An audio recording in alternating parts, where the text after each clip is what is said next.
ألم تر إلى الذي حاج إبراهيم في ربه أن آتاه الله الملك আল্লাহ রাব্বুল আলামিন তার প্যারা মাহবুবকে সম্বোধন করে, ইয়া রাসূলুল্লাহ, ইয়া হাবিবাল্লাহ, ও মায়ের নবী, আপনি কি দেখেন নাই, আপনি কি লক্ষ্য করেন নাই, আমার নবী ইব্রাহিম আলাইহিস সালাম যখন নমরুদের সাথে যখন বিতর্কে লিপ্ত হয়েছিল, আমি তাকে মুলকিয়ত দিয়েছিলাম, রাজত্ব দিয়েছিলাম। আমি তাকে রাজত্ব দেওয়ার পরও সে নিজেকে খোদা দাবি করেছিল, আমি আল্লাহকেও স্বীকার করেছিল। সে যখন আল্লাহর নবী ইব্রাহিম আলাইহিস সালামের সাথে বিতর্কের মধ্যে লিপ্ত হয়েছিল, ইয ক্বালা ইব্রাহিমু রাব্বিল্লাযী ইউহয়ী ওয়া ইউমীত। আল্লাহর নবী ইব্রাহিম আলাইহিস সালাম নমরুদকে বলেছিল, আয় নমরুদ, আমি তো এই রবের ইবাদত করি যেই রব জীবন দান করেন, যেই রব মৃত্যু দান করেন। এই প্রশ্নের উত্তরে নমরুদ বলেছিল, ক্বালা আনা উহয়ী ওয়া উমীতু। ইব্রাহিম, তুমি বলছো তোমার রব জীবন দেয়, তোমার রব মৃত্যু দেয়, তাহলে তুমি শুনে রাখো, আমিও তো জীবন দিতে পারি, আমিও তো মৃত্যু দিতে পারি। এরপর ইব্রাহিম আলাইহিস সালাম বললেন, ক্বালা ইব্রাহিমু ফাইন্নাল্লাহা ইয়াতি বিশ-শামসি মিনাল মাশরিক ফাআতি বিহা মিনাল মাগরিব। আল্লাহর নবী ইব্রাহিম আলাইহিস সালাম পরের যুক্তি ছুড়ে দিলেন নমরুদের দিকে, এই নমরুদ, তুমি তো নিজেকে খোদা মনে করো, তুমি তো বলছো তুমিও খোদা, তাহলে আমি তোমাকে বললাম আমার আল্লাহ হচ্ছে তিনি যিনি প্রতিদিন পূর্ব দিকে সূর্য ওঠায়। এবার তুমি যদি খোদা হয়ে থাকো, তুমি একটা প্রমাণ দাও আমাকে, আমার আল্লাহ তো পূর্ব দিকে সূর্য ওঠায়, তুমি যদি খোদা হয়ে থাকো তুমি পশ্চিম দিকে সূর্য ওঠাও। এই কথা যখন বলল, আল্লাহ বলছে ফাবুহিতাল্লাযী কাফারা। এই কথা বলার সাথে সাথে নমরুদের আর কোনো জবাব দেওয়ার মতো উত্তর ছিল না, কারণ থাকবে কেমনে, সূর্য তো আমার আল্লাহর সৃষ্টি, আমার আল্লাহ যেদিকে অর্ডার করে সূর্য সেদিকেই উঠে, সে আর কোনো উত্তর দিতে পারে নাই। আমার আল্লাহ কাফেরকে পরাজিত করে দিলে। وَإِذْ أَخَذَ رَبُّكَ مِنْ بَنِي آدَمَ مِنْ ظُهُورِهِمْ ذُرِّيَّتَهُمْ وَأَشْهَدَهُمْ عَلَى أَنفُسِهِمْ। আল্লাহ রাব্বুল আলামিন তার প্যারা মাহবুবকে বলছেন, ইয়া রাসূলুল্লাহ, ও মাহবুব নবী, আপনি স্মরণ করেন ওই সময়ের কথা যখন আপনার রব আল্লাহর বান্দা যারা আছে, বনি আদম যারা আছে, এদের থেকে যখন ওয়াদা নিয়েছিল, এদের থেকে যখন প্রতিশ্রুতি নিয়েছিল, এদের থেকে যখন জিজ্ঞাসা করেছিল, আলাস্তু বিরাব্বিকুম, আয় আমার বান্দারা, আলাস্তু বিরাব্বিকুম, আমি কি তোমাদের রব নই কি, আমি কি তোমাদের সৃষ্টিকর্তা নই কি? ক্বালু বালা। ওই সময়ে আল্লাহর যত সৃষ্টি ছিল, সৃষ্টি জগতের মধ্যে যত রূহ ছিল, আজ যত কাফের মুশরিক ইহুদি নাসারা আছে, সবাই ওই সময় বলেছিল বালা। রব্বুল আলামিন আমরা সবাই সাক্ষী দিচ্ছি, আমরা সবাই স্বীকার করেছি আপনি হচ্ছেন আমাদের রব, আপনি হচ্ছেন আমাদের সৃষ্টিকর্তা, আমরা সবাই স্বীকার করে নিলাম। আল্লাহ বলছে, আতাকুলু ইয়াউমাল কিয়ামাতি ইন্না কুন্না আন হাযা গাফিলিন। আল্লাহ বলেন, ইয়া রাসূলুল্লাহ, ইয়া হাবিবাল্লাহ, এই ওয়াদা আমি নিয়েছিলাম একটা কারণে, এই ওয়াদা আমার ওয়ার মধ্যে নেওয়ার কারণ হচ্ছে আমার বান্দা যাতে দুনিয়ার মধ্যে গিয়ে বলতে না পারে, ও আল্লাহ, আমি তো আপনারে চিনি নাই, আপনার সম্বন্ধে জানি নাই। আমার বান্দা যাতে উজর পেশ করতে না পারে, তুমি যে আমার রব ছিলে এটা আমারে কেউ জানে না, জানাই নাই, এই কথা যাতে আমাকে কেউ বলতে না পারে, উজর যাতে পেশ করতে না পারে, সেজন্য আমি আল্লাহ আলমে আরওয়ার মধ্যে যখন আমার বান্দারা সবাই আছে, আমি সবার সামনে প্রশ্ন করেছিলাম, আলাস্তু বিরাব্বিকুম, আমি তোমাদের রব নই কি? তখন সবাই এক বাক্যে স্বীকার করেছে, মওলা, আমরা সাক্ষ্য দিচ্ছি আপনি হলেন আমাদের রব। বলে, ওয়ালাকাদ খালাকনাল ইনসানা মিন সুলালাতিন মিন তিন সুম্মা জাআলনাহু নুতফাতান ফি ক্বারারিম মাকিন। আল্লাহ বলে, আমার বান্দা, আমি তোমাদেরকে সৃষ্টি করেছি, আমি মানুষ সৃষ্টি করেছি মাটির সার নির্যাস থেকে, মাটির উপাদান থেকে। সুম্মা জাআলনাহু নুতফাতান ফি ক্বারারিম মাকিন। আমি আল্লাহ তোমাদেরকে শুক্রাণু রূপে মায়ের পেটের মধ্যে একটা নির্দিষ্ট সুরক্ষিত স্থানের মধ্যে, আমি একটা নির্দিষ্ট জায়গার মধ্যে, নিরাপদ স্থানের মধ্যে আমি তোমাদেরকে শুক্রাণু রূপে আমি তোমাদেরকে জায়গা দিয়েছিলাম, শুক্রাণু রূপে আমি তোমাদেরকে সেখানে রেখেছিলাম। সুম্মা খালাকনান নুতফাতা আলাকা। অতঃপর আমি আল্লাহ ওই নুতফা থেকে আমি তোমাদেরকে মাংসপিণ্ডে পরিণত করেছি। ফাখালাকনাল আলাকাতা মুদগা। ওই মাংসপিণ্ডকে, ওই রক্তপিণ্ডকে আমি আল্লাহ মাংসপিণ্ডে পরিণত করেছি। ফাখালাকনাল মুদগাতা ইযামা। আরো কিছুদিন যাওয়ার পরে ওই মাংসপিণ্ডকে আমি আল্লাহ হাড্ডিতে রূপান্তরিত করেছি, অস্থিপিঞ্জরে পরিণত করেছি। ফাকাসাউনাল ইযামা লাহমা। আরো কিছুদিন যাওয়ার পরে ওই হাড্ডির উপরে আমি আল্লাহ মাংস দিয়ে জড়িয়ে দিয়েছি, আমি আল্লাহ ওই হাড্ডিকে মাংস দ্বারা ঢেকে দিয়েছি। এভাবে পর্যায়ে পর্যায়ে যেতে যেতে, এভাবে ধাপে ধাপে ধাপে ধাপে একের পরে করতে করতে, প্রথমে তোমরা ছিলে শুক্রাণু, ওখান থেকে আমি আল্লাহ তোমাদেরকে রক্তপিণ্ড বানিয়েছি, রক্তপিণ্ড থেকে মাংসপিণ্ড বানিয়েছি, মাংসপিণ্ড থেকে হাড্ডিতে রূপান্তরিত করেছি, হাড্ডি থেকে তোমাদের উপর আমি গোশত দ্বারা আবৃত করেছি। এরকম করতে করতে সুম্মা আনশানাহু খালকান আখারা। আমি তোমাদেরকে এক সুন্দর সৃষ্টি রূপে আমি আল্লাহ তোমাদেরকে আকৃতি দান করেছি। আলহামদুলিল্লাহি রাব্বিল আলামিন। সমস্ত প্রশংসা হচ্ছে আল্লাহর জন্য, যিনি জগৎ সমূহের প্রতিপালক। এখানে রব্বুন, এটা আমার আল্লাহর গুণবাচক নামসমূহের একটি নাম। এখন রব কাকে বলা হয়? তাফসীরে বাইজাবির মধ্যে এই রব শব্দের ব্যাখ্যার মধ্যে আসে আর রব্বু ফিল আসলি মাজদারুম বিমানা তারবিয়া ওয়া হিয়া তাবলীগু শাইই ইলা কামালিহি শাইআন ফাশাইআ। রব এটা একটা মাজদার, এটার অর্থ হচ্ছে লালন পালন করা। রব বলা হয় তাকে যিনি সৃষ্টিকে ধাপে ধাপে ধাপে ধাপে পূর্ণতার আসনে পৌঁছান, ওনাকে বলা হয় রব। এখন আমার আল্লাহ আমাদেরকে সৃষ্টি করেছেন। আমরা দুনিয়ার মধ্যে এমনি আসি নাই, আমরা আমাদের বাবার পিঠের মধ্যে ছিলাম। আমাদের বাবার পিঠ থেকে আমরা আমাদের মায়ের গর্ভের মধ্যে এসেছি। আমাদের মায়ের গর্ভের মধ্যে আমরা শুক্রাণু হিসেবে, নাপাক পানি হিসেবে 40 দিন ছিলাম। 40 দিন নাপাক পানি হিসেবে থাকার পর আমার আল্লাহ আমাদেরকে জমাট রক্তপিণ্ডে পরিণত করেছেন। আমরা রক্তপিণ্ড অবস্থায় ছিলাম 40 দিন। এরপরে আল্লাহ আমাদেরকে মাংসপিণ্ডে পরিণত করেছেন। ওই অবস্থায় ছিলাম আমরা মায়ের গর্ভে 40 দিন। আবার মাংসপিণ্ডকে আমার আল্লাহ হাড্ডিতে পরিণত করেছেন। ওই অবস্থায় ছিলাম আমরা 40 দিন। এবার হাড্ডির উপরে আমার আল্লাহ মাংস জড়িয়ে দিয়েছেন, গোশত জড়িয়ে দিয়েছেন। এই যে কোন আমাদের শরীরে হাড্ডি আছে, এর উপরে গোশত, এই যে গোশত জড়িয়ে দিয়েছেন। এই অবস্থায় ছিলাম 40 দিন। এরপরে আল্লাহ আমাদের মধ্যে প্রাণের সঞ্চার করেছেন, আল্লাহ আমাদের তাকদীর লিপিবদ্ধ করেছেন।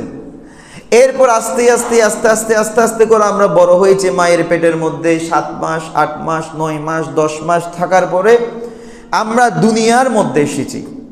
তাহলে এই যে আমরা দুনিয়া আসার যে একটা প্রসেস, এটা আমরা একদম আদম আলাইহিস সালাম যেভাবে আসমান থেকে নেমেছেন, আদম আলাইহিস সালাম যেভাবে জান্নাত থেকে এসেছেন, আমরা ঠিক সেভাবে জান্নাত থেকে আসি নাই।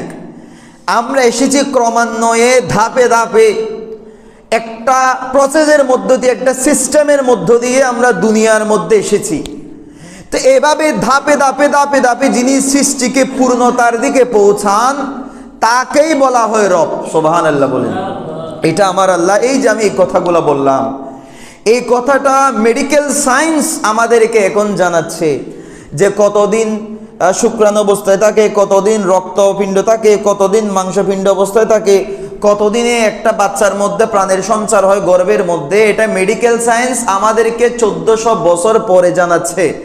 কিন্তু এই কথাটা যখন কোনো মেডিকেল সায়েন্স ছিল না, সায়েন্সের এসও যখন ছিল না, তখন আল্লাহ কোরআনের মাধ্যমে আমাদেরকে জানিয়ে দিয়েছেন। সুবহানাল্লাহ বলেন। আল্লাহ বলে ওয়ালাকাদ খালাকনাল ইনসানা মিন সুলালাতিন মিন তিন সুম্মা জাআলনাহু নুতফাতান ফি ক্বারারিম মাকিন। আল্লাহ বলে আমার বান্দা আমি তোমাদেরকে সৃষ্টি করেছি, আমি মানুষ সৃষ্টি করেছি মাটির সার নির্যাস থেকে, মাটির উপাদান থেকে। সুম্মা জাআলনাহু নুতফাতান ফি ক্বারারিম মাকিন, শুক্রাণু রূপে আমি তোমাদেরকে সেখানে রেখেছিলাম। সুম্মা খালাকনান নুতফাতা আলাকা, অতঃপর আমি আল্লাহ ওই নুতফা থেকে আমি তোমাদেরকে মাংসপিণ্ডে পরিণত করেছি। ফাখালাকনাল আলাকাতা মুদগা, ওই মাংসপিণ্ডকে ওই রক্তপিণ্ডকে আমি আল্লাহ মাংসপিণ্ডে পরিণত করেছি। ফাখালাকনাল মুদগাতা ইযামা, আরো কিছুদিন যাওয়ার পরে ওই মাংসপিণ্ডকে আমি আল্লাহ হাড্ডিতে রূপান্তরিত করেছি, অস্থিপিঞ্জরে পরিণত করেছি। ফাকাসাউনাল ইযামা লাহমা, আরো কিছুদিন যাওয়ার পরে ওই হাড্ডির উপরে আমি আল্লাহ মাংস দিয়ে জড়িয়ে দিয়েছি, আমি আল্লাহ ওই হাড্ডিকে মাংস দ্বারা ঢেকে দিয়েছি। এভাবে পর্যায়ে পর্যায়ে যেতে যেতে, এভাবে ধাপে ধাপে ধাপে ধাপে একের পরে করতে করতে, প্রথমে তোমরা ছিলে শুক্রাণু, ওখান থেকে আমি আল্লাহ তোমাদেরকে রক্তপিণ্ড বানিয়েছি, রক্তপিণ্ড থেকে মাংসপিণ্ড বানিয়েছি, মাংসপিণ্ড থেকে হাড্ডিতে রূপান্তরিত করেছি, হাড্ডি থেকে তোমাদের উপর আমি গোশত দ্বারা আবৃত করেছি। এরকম করতে করতে সুম্মা আনশানাহু খালকান আখারা, আমি তোমাদেরকে এক সুন্দর সৃষ্টি রূপে আমি আল্লাহ তোমাদেরকে আকৃতি দান করেছি। যে আল্লাহ বলছেন আমাদেরকে ধাপে ধাপে ধাপে ধাপে সৃষ্টি করা, আমরা ছিলাম কি রকম? আল্লাহ বলছে তোমরা তোমাদেরকে মাটি থেকে শুক্রাণু, ওখান থেকে রক্ত, রক্ত থেকে মাংসপিণ্ড, মাংসপিণ্ড থেকে হাড্ডি, হাড্ডি থেকে আবার মাংস, আবার ওখান থেকে মাংস দিয়ে আমি ঢেকে দিলাম, ওখান থেকে প্রাণের সঞ্চার করলাম। আস্তে আস্তে আস্তে আস্তে বড় হতে হতে তোমরা মায়ের গর্ভে বড় হয়েছো, এরপরে দুনিয়ার মধ্যে এসেছো। এই যে ধাপে ধাপে সৃষ্টি করা, একটার পর একটা সৃষ্টি করা, একটার পর একটা ধাপ অতিক্রম করা, এভাবে যিনি সৃষ্টিকে পূর্ণতার আসনে পৌঁছান তাকেই বলা হয় রব। সুবহানাল্লাহ বলেন। এখন কথা হচ্ছেন, আমার আল্লাহ তো চাইলে, আমার আল্লাহ যদি কোনো কিছু চান, যে কুন বললে এটা ফায়াকুন, এটা হয়ে যায়। আমাদের আহলে সুন্নাহ ওয়াল জামাতের আকীদা হচ্ছে আমার আল্লাহর কুন বলাও লাগে না। আমার আল্লাহ যদি কোনো কিছু করার অন্তর ইচ্ছা পোষণ করেছেন, সাথে সাথে ওটা হয়ে যায়। তা আল্লাহ তো আমাদেরকে এভাবে বানাইতে পারতেন, এভাবে না করে আল্লাহ আমাদেরকে ধাপে ধাপে ধাপে ধাপে ধাপে ধাপে সৃষ্টি করেছেন। কারণ কি, হিকমত কি? দুইটা কারণ।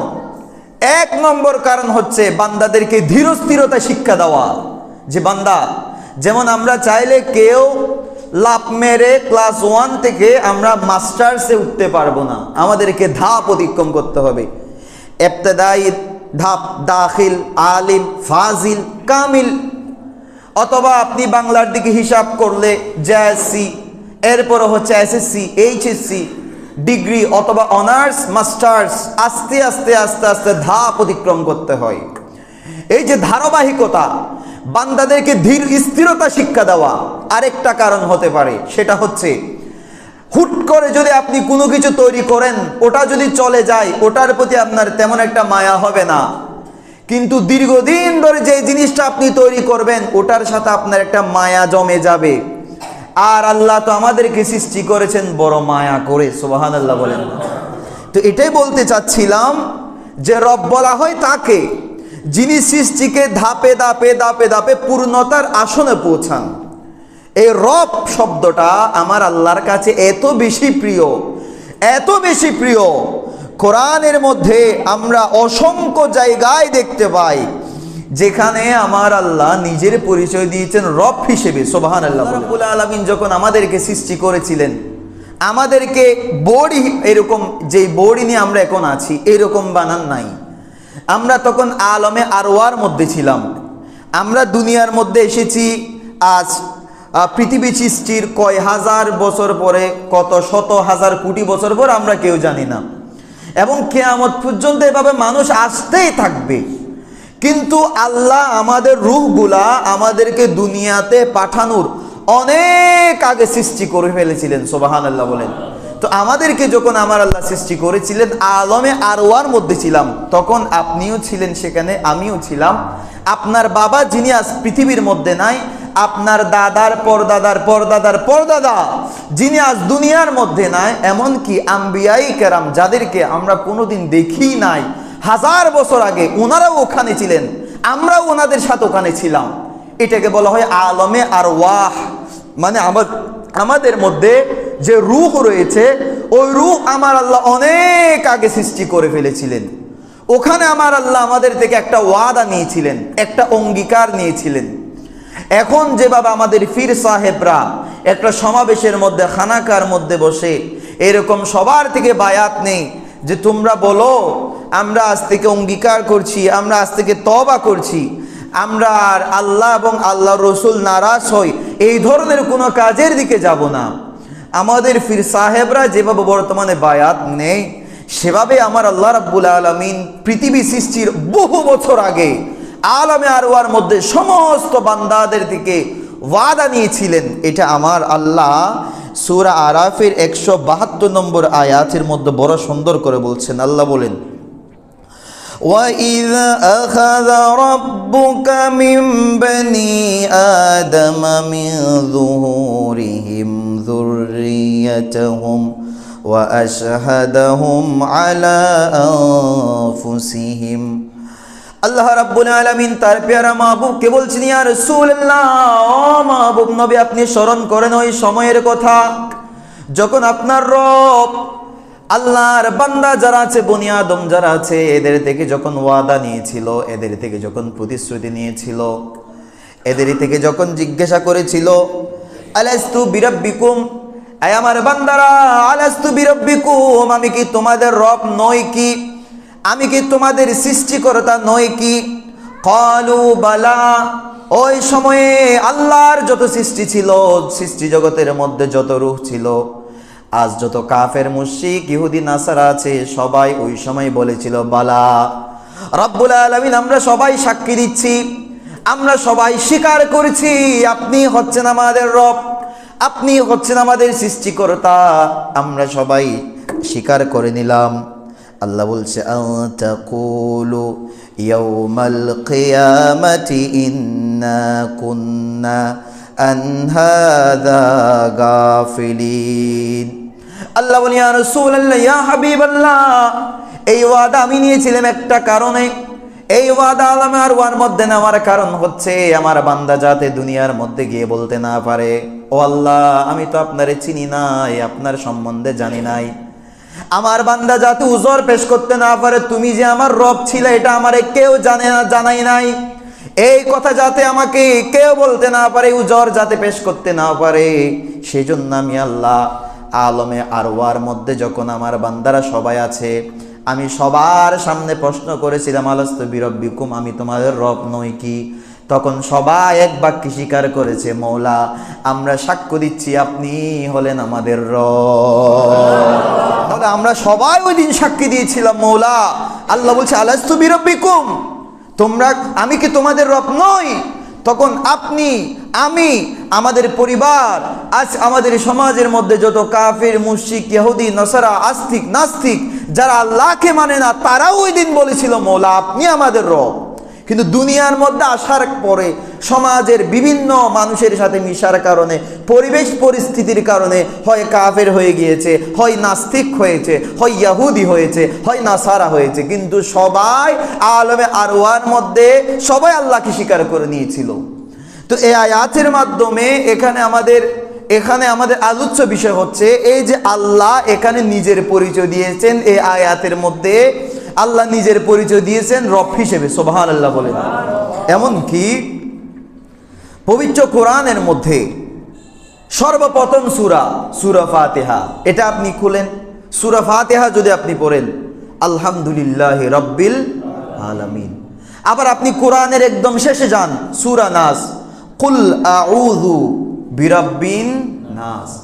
মানে আমার আল্লাহর কাছে এই রব নামটা এত বেশি প্রিয়, আমার আল্লাহ কোরআন শুরু করেছেন নিজের পরিচয় রব হিসেবে দিয়ে, আর কোরআন শেষ করেছেন তাও নিজের পরিচয় রব হিসেবে দিয়ে। সুবহানাল্লাহ। এই জন্য আমরা বলি আল্লাহ আমার রব, এই রবে আমার সব, আল্লাহ আমার রব, এই রবে আমার দমে দমে তনু মনে তারে অনুভব, দমে দমে তনু মনে তারে ও। তোমার দুনিয়াতে আমি যেদিকে তাকাই, ও তুই নিয়ামতে ডুবে আছি সবাই। পাখ পাখালির গানে শুনি তসবি কলরব, দমে দমে তনু মনে তারে অনুভব। সুবহানাল্লাহ। আল্লাহ হচ্ছেন আমাদের রব, তিনি হচ্ছেন আমাদের সব, তিনি আমাদের পালনকর্তা, তিনি আমাদের অভিভাবক। আমাদের আর কোনো অভিভাবকের প্রয়োজন নাই। আজ আমরা একটা চালের বস্তার জন্য, আজ আমরা একটা ক্ষমতা পাওয়ার জন্য, আমরা একটু সমাজের মধ্যে নেতাগিরি করার জন্য আমরা চুর, বাটফার, বদমাশ, বুটসুর, ত্রাণসুর, মানুষের ইমান সুর, এদেরকে আমরা বলি আমার অভিভাবক। আমার অভিভাবকের সাথে সেলফি নিলাম, তোমার অভিভাবক। আজ আমরা দেখতে পাই বিগত সময়ের মধ্যে যে অভিভাবকগুলো ছিল, আজ অভিভাবকরা কেউ ইন্ডিয়ার মধ্যে, কেউ আমেরিকার মধ্যে, কেউ লন্ডনের মধ্যে আরাম করছে। আর এখানে অভিভাবকের যে ছেলা চামুন্ডারা ছিল বেচারারা কেউ জেলের মধ্যে পৌঁছেছে, আর কেউ পালিয়ে পালিয়ে, কেউ পাহাড়ের মধ্যে, কেউ এদিকে, কেউ মারা গেছে, কারো হাত ভেঙে গেছে। অভিভাবকরা নাই আজ। এই জন্য শিক্ষা নিবেন, এই জন্য শিক্ষা নিবে, আমাদের শিক্ষা নেওয়া দরকার। আমরা ভুলে যাই এগুলা, আমরা ভুলে যাই আমাদের কি অবস্থা ছিল। আগে যারা মজলুম ছিল এখন তারা জালেম, এখন তারা জালেম। অথচ যাদের কথা বলার শক্তি ছিল না, আজ তারা অন্যের ঠুটি চেপে ধরছে। আল্লাহ আমাদেরকে এই ধরনের কাজ থেকে হেফাজত করুক, আমিন। সামনে নির্বাচন আসছে, আমি একজন খতিব, আমি কোনো দলের পক্ষ বলবো না, আবার সরাসরি কোনো দলের বিপক্ষ বলবো না, কিন্তু একটা কথা বলার অধিকার আমার আছে, আমার আছে। সেটা হচ্ছে এমন কাউকে ভোট দিবেন না যাকে ভোট দিলে সে সংসদের মধ্যে গিয়ে সে ইসলামের বিরুদ্ধে কথা বলবে, সংসদের মধ্যে গিয়ে আল্লাহর রসুলের বিপক্ষে কথা বলবে, সংসদের মধ্যে গিয়ে ইসলাম বিরোধী আইন তৈরি করবে। এই ধরনের মানুষদেরকে ভোট দেওয়া যাবে। আমরা তাদেরকে ভোট দিব যাদের হাতে আমার ঈমান নিরাপদ, যাদের হাতে আমার ইসলাম নিরাপদ, যাদের হাতে আমার দিন ধর্ম নিরাপদ, যাদের মাধ্যমে দিন মাযহাব মিল্লাতের খেদমত হবে, যাদের মাধ্যমে দেশের খেদমত হবে, যাদের মাধ্যমে দেশের মধ্যে চাঁদাবাজি হবে না, রাহাজানি হবে না, খুন খারাপি হবে না, যারা দেশের মধ্যে শান্তি আনবে, যারা মজলুম মানুষদের পক্ষে দাঁড়াবো, আমরা তাদেরকেই ভোট দিব। ঠিক না? এটা মনে রাখবেন, ভোট এটা আমানত।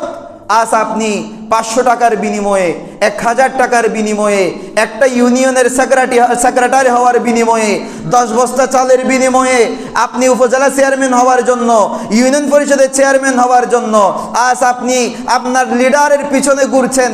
আগে চিন্তা করবেন আমার লিডারকে, আমার লিডার, আমি তো তাকেই লিডার মানব যেই লিডারের পিছনে আমি অন্তত আমার যেই লিডার আমার জানাজার নামাজ পড়াইতে পারবে, যেই লিডার আমার কবরের পাশে এসে বলতে পারবে সে আল্লাহ, সে আমার কর্মী ছিল, আপনি তাকে মাফ করে দেন। আমি ওই লিডারের পিছে দৌড়াবো যেই লিডারের মাধ্যমে দিন মাযহাব মিল্লাতের খেদমত হবে।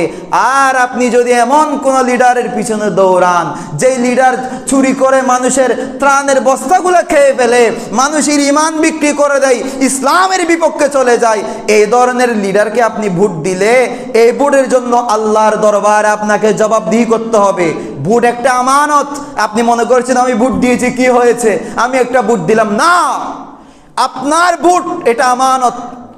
আপনি যাকে ভোট দিয়েছেন সে যদি সংসদের মধ্যে গিয়ে ইসলাম বিরোধী আইন তৈরি করে, এটার জন্য দায়ী আপনি। আপনি যাকে ভোট দিয়েছেন সে যদি একটা মানুষকে খুন করে, এটার জন্য দায়ী আপনি। আপনি যাকে ভোট দিয়েছেন সে যদি মানুষের ত্রাণের টাকা খেয়ে ফেলে, এটার জন্য দায়ী আপনি। আপনি তো তাকে সংসদে পাঠিয়েছেন। সেজন্য আমি বলবো না অমুককে ভোট দিবেন, অমুককে ভোট দিবেন না, আমি নাম ধরে বলবো না। অমুক মার্কাকে ভোট দেন, অমুক মার্কাকে ভোট দিবেন না, এটা আমি বলবো না। আমি শুধু এটাই বলবো, এটা আপনার আমানত, এটা আপনার ইমানি দায়িত্ব। আর রাজনীতি বলেন, সমাজনীতি, সবগুলো ইসলামের অংশ, ইসলামের বাহিরে কিছু নয়।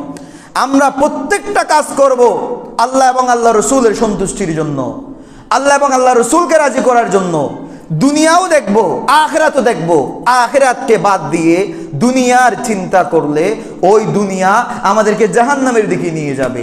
আল্লাহ আমাদেরকে বুঝার তৌফিক দান করুক, আমিন। ইব্রাহিম আলাইহিস সালাম যখন দাওয়াত নিয়ে নমরুদের কাছে গিয়েছিল, তখন নমরুদ জিজ্ঞাসা করেছিল, তুমি যে বলছো যে তোমার একজন রব আছে, তোমার রব কি করতে পারে? তখন ইব্রাহিম আলাইহিস সালাম বলেছিল, আমার রব মানুষকে জীবন দেয়, আমার রব মানুষকে মৃত্যু দেয়। তখন নমরুদ বলেছিল, এই কাজ তো আমিও পারি, এটা তো একদম সিম্পল বিষয়, এটা আবার এত কঠিন কাজ হয়ে গেল নাকি? তখন সে একজন ফাঁসির আসামিকে ডাকলো, বলল যে আমি তোমাকে মুক্ত করে দিলাম।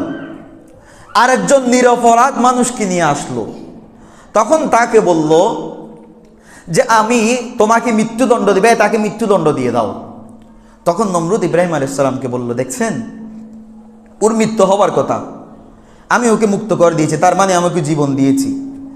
এই যে যার জীবন থাকার কথা, আমি তাকে মৃত্যুদণ্ড দিয়েছি, তা আমিও তো দিতে পারি, আমিও তো জীবন দিতে পারি, আমি তো মৃত্যু দিতে পারি।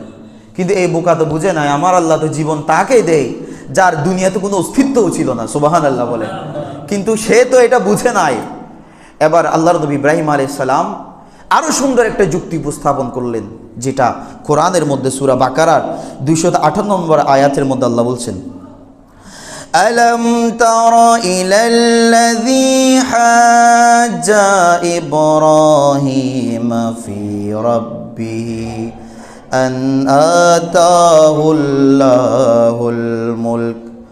আল্লাহ রাব্বুল আলামিন তার প্যারা মাহবুবকে সম্বোধন করে, ইয়া রাসূলুল্লাহ, ইয়া হাবিবাল্লাহ, মায়ার নবী, আপনি কি দেখেন নাই, আপনি কি লক্ষ্য করেন নাই, আমার নবী ইব্রাহিম আলাইহিস সালাম যখন নমরুদের সাথে যখন বিতর্কে লিপ্ত হয়েছিল, আমি তাকে মুলকিয়ত দিয়েছিলাম, রাজত্ব দিয়েছিলাম। আমি তাকে রাজত্ব দেওয়ার পরও সে নিজেকে খোদা দাবি করেছিল, আমি আল্লাহকে অস্বীকার করেছিল।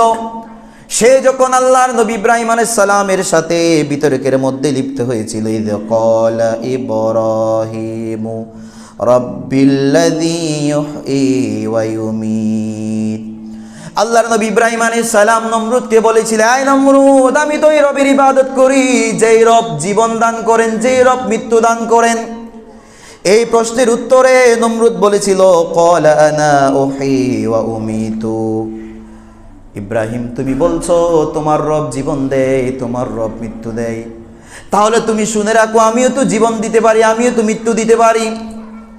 এরপর ইব্রাহিম আলাইহিস সালাম বললেন, ক্বালা ইব্রাহিমু ফাইন্নাল্লাহা ইয়াতি বিশ-শামসি মিনাল মাশরিক ফাতি বিহা মিনাল মাগরিব। আল্লাহর নবী ইব্রাহিম আলাইহিস সালাম পরের যুক্তি ছুড়ে দিলেন নমরুদের দিকে, এই নমরুদ, তুমি তো নিজেকে খোদা মনে করো, তুমি তো বলছো তুমি খোদা, তাহলে আমি তোমাকে বললাম আমার আল্লাহ হচ্ছে তিনি যিনি প্রতিদিন পূর্ব দিকে সূর্য ওঠায়।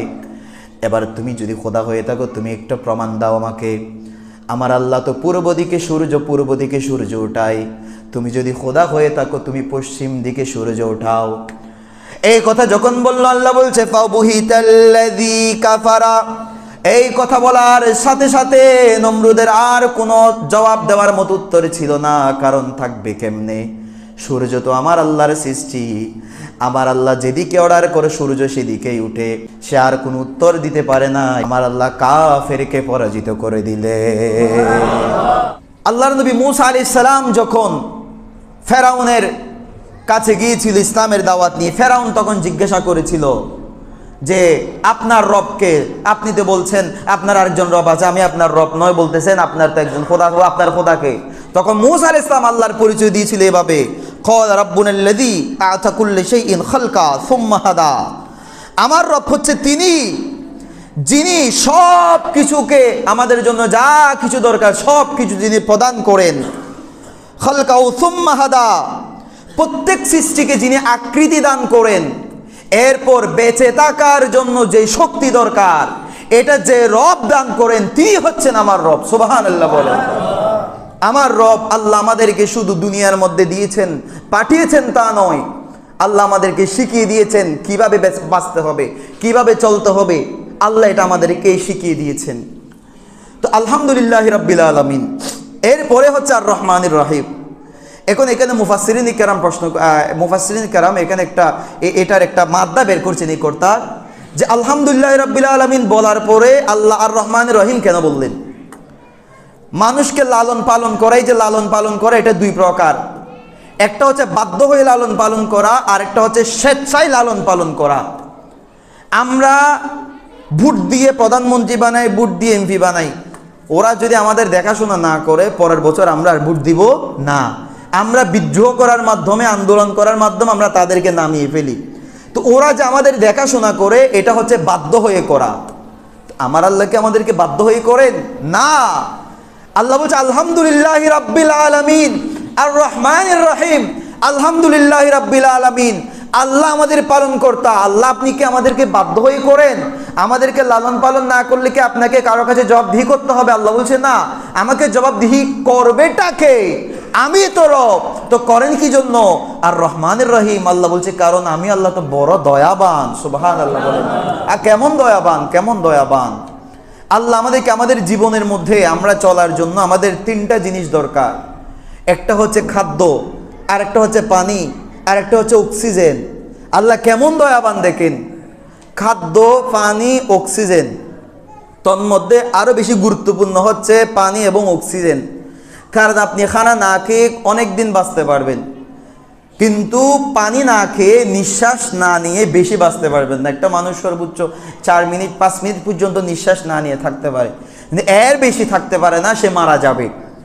পানি না খেয়ে আপনি কয়েকদিনের বেশি অতিবাহিত করতে পারবেন না। আল্লাহ কেমন দয়াবান দেখেন, আমাদের জন্য খাদ্য প্রয়োজন, এই জন্য খাদ্য দিয়েছেন আমাদের পায়ের নিচে। সুবহানাল্লাহ বলেন। পায়ের নিচে মানে, কারণ আমাদের যত খাদ্য, চাল বলেন, ডাল বলেন, তরকারি বলেন, যাই কিছু বলেন না কেন, এগুলো তো মাটি থেকেই তো উৎপন্ন হয়। সুবহানাল্লাহ বলেন। আল্লাহ আমাদের রিজিক রেখে দিয়েছেন মাটির নিচে। আর আমাদের জন্য যেটা প্রয়োজনীয়, পানি ছাড়া আমরা বাঁচতে পারবো না, এই পানি আল্লাহ রেখেছেন আমাদের মাথার উপরে। সুবহানাল্লাহ বলেন। এই পানি কেমনে আসে আপনি চিন্তা করেছেন কখনো? এই যে পানিগুলা পাই আমরা বৃষ্টির মাধ্যমে, এই বৃষ্টি কেমনে হয়? সাগর থেকে আমার আল্লাহ সূর্যের প্রখরতা ওখানে বৃদ্ধি করে দেন, জলীয় বাষ্প হয়ে 40,000 ফিট উপর উঠে যায়। এই যে পানিগুলো জলীয় বাষ্প হয়ে উপর উঠে যাওয়া, আচ্ছা জলীয় বাষ্প হয়ে থাকলে এগুলো তো বাতাসে কিছু এদিক চলে যাবে, কিছু এদিক চলে যাবে। আমার আল্লাহ এগুলাকে বরফে রূপান্তরিত করে দেন। বরফে রূপান্তরিত করার পর একটা জায়গার মধ্যে এগুলাকে স্থির রাখেন। আল্লাহর ফেরেশতা ইসরাফিল আলাইহিস সালামকে আমার আল্লাহ হুকুম দেন যে তুমি জাহান্নাম থেকে একটা চাবুক নিয়ে ওই বরফগুলোকে তুমি এক জায়গায় নিয়ে যাও, যেই জায়গার মধ্যে আমি বৃষ্টি দিব ওই জায়গার মধ্যে তুমি নিয়ে যাও। আল্লাহর ফেরেশতা ইসরাফিল আলাইহিস সালাম একটা জাহান্নামের চাবুক নিয়ে এসে ওই বরফগুলোতে ফিটাইতে ফিটাইতে যেই জায়গার মধ্যে বৃষ্টি হওয়ার কথা ওই জায়গার মধ্যে আসে, যার কারণে আমরা দেখতে পাই বরফের ঘর্ষণের কারণে বিদ্যুৎ চমক হয় এবং এখান থেকে বজ্রপাত হয়। তখন আমরা আল্লাহর কাছে পানা চাই, কারণ এটা হয়েছে ওই যে জাহান্নামের চাবুক দ্বারা আঘাত করার কারণে। তো এই যে আঘাত করার কারণে ওই মেঘ থেকে আমরা যে মেঘ দেখতে পাই, এগুলো দেখে একটা বরফের টুকরা, ওই বরফের টুকরাগুলো যদি বড় বড় করে আমাদের মাথার উপর পড়তো, তাও তো আমরা বাঁচতাম না। এগুলো আমার আল্লাহ আবার আমাদেরকে ছোট ছোট ছোট ছোট ছোট ছোট পানির মতো করে আল্লাহ আমাদের জন্য পাঠান। কিতাবের মধ্যে আসছে প্রত্যেকটা পানির ফুটার মধ্যে আল্লাহ আমাদের নাম, যে পানিগুলো আমরা খাবো ওই পানির মধ্যেও আল্লাহ আমাদের নাম লিপিবদ্ধ করে দেন। সুবহানাল্লাহ বলেন। আপনার রিজিকে না থাকলে আপনি এক ফোঁটা পানিও খাইতে পারবেন না। বৃষ্টির প্রত্যেকটা ফুটার মধ্যে আল্লাহ আপনার নাম লিখে দেন। প্রত্যেকটা মাছের মধ্যে, সবজির মধ্যে, এমনকি চালের মধ্যে, যে চাল আপনি খান প্রত্যেকটা চালের মধ্যে আল্লাহ আপনার নাম লিখে রেখেছেন। এই যে রিজিক আল্লাহ আপনার জন্য বন্টন করে রেখেছেন, নির্ধারিত করে রেখেছেন। আচ্ছা একটু চিন্তা করেন তো, ওই রিজিকগুলো আমরা গোটা জীবনে যে রিজিকগুলো পাই, এই রিজিক যদি আমরা দুনিয়াতে আসার পর আল্লাহ একসাথে দিয়ে দিত, কত হাজার টন হতো। আমরা কি চিন্তা করি যে এই রিজিকগুলো নিয়ে আমরা যাব কোথায়? তা আল্লাহ যখন যা প্রয়োজন তখন তা আমাদের জন্য রেখেছেন, যখন যা দরকার তখন তা আমাদের জন্য দিয়েছেন। এমনকি আমরা যখন মায়ের পেটের মধ্যে ছিলাম, কিছু করার ক্ষমতা ছিল না, মায়ের পেট আমাদেরকে রিজিক পৌঁছে দিয়েছেন। আমরা যখন দুনিয়াতে এসেছি, আমাদের দাঁত ছিল না, আমাদের মায়ের বুকের মধ্যে আমাদের রিজিক রেখে দিয়েছেন। সুবহানাল্লাহ।